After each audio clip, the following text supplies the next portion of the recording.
আসসালামু আলাইকুম, আমি রফিকুল ইসলাম রায়হান, সরকারি সিটি কলেজ চট্টগ্রাম। প্রথমে শুরু করছি এই বৈষম্য বিরোধী ছাত্র আন্দোলনের সকল শহীদ ভাই বোন সহ শিশু এবং রাস্তার পথচারী সর্বস্তরের মানুষ যারা এই আন্দোলনে শহীদ হয়েছেন তাদের প্রতি শ্রদ্ধা, সম্মান এবং ভালোবাসা রেখে আজ তাদের আত্মদানের ফলে আমরা স্বৈরাচার মুক্ত একটা বাংলাদেশ অর্জন করতে পেরেছি।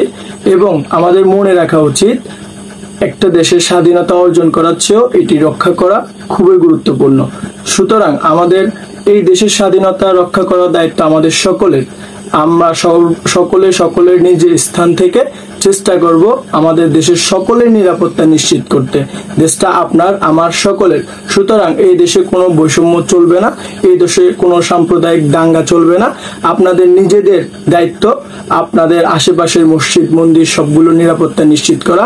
আমরা সকলে এই দেশে হিন্দু, মুসলিম, বৌদ্ধ, খ্রিস্টান সকলে একসাথে বসবাস করব ইনশাআল্লাহ। এছাড়া আপনারা আজকে একটু ধৈর্যের সাথে অপেক্ষা করুন। আমাদের সমন্বয়করা সবাই মিলিত হয়েছে, তারা পরামর্শ করে আজকের মধ্যেই আমাদের দেশের একটা অন্তর্বর্তীকালীন সরকারি নির্দেশনা দিতে পারে আমাদেরকে।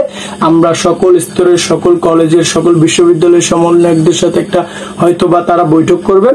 আজকে তারা একটা অন্তর্বর্তীকালীন সরকারের নির্দেশনা এবং সরকারের কাজ নিয়ে আলোচনা করবেন। সরকার এবং অন্তর্বর্তীকালীন সরকারের নীতিমালা ঘোষণা করবে। সুতরাং আমাদের একটু ধৈর্য ধরতে হবে। আমরা অপেক্ষা করে নিজ নিজ জায়গা থেকে সকলের নিরাপত্তা সকলে নিশ্চিত করবো ইনশাআল্লাহ। মনে রাখবেন, এই আন্দোলন আমাদের রাজপথে শুরু হয়েছে এবং এই আন্দোলনের ফয়সালা, চূড়ান্ত ফয়সালা আমরা রাজপথেই করব।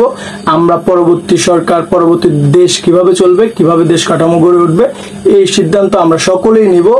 এই সকল জনগণের, সর্বস্তরের জনগণের মতামত নিয়েই নিব।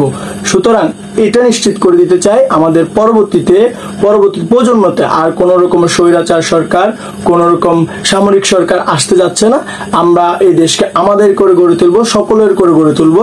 এই দেশটা হবে জনগণের, এই দেশটা হবে গণতন্ত্রের।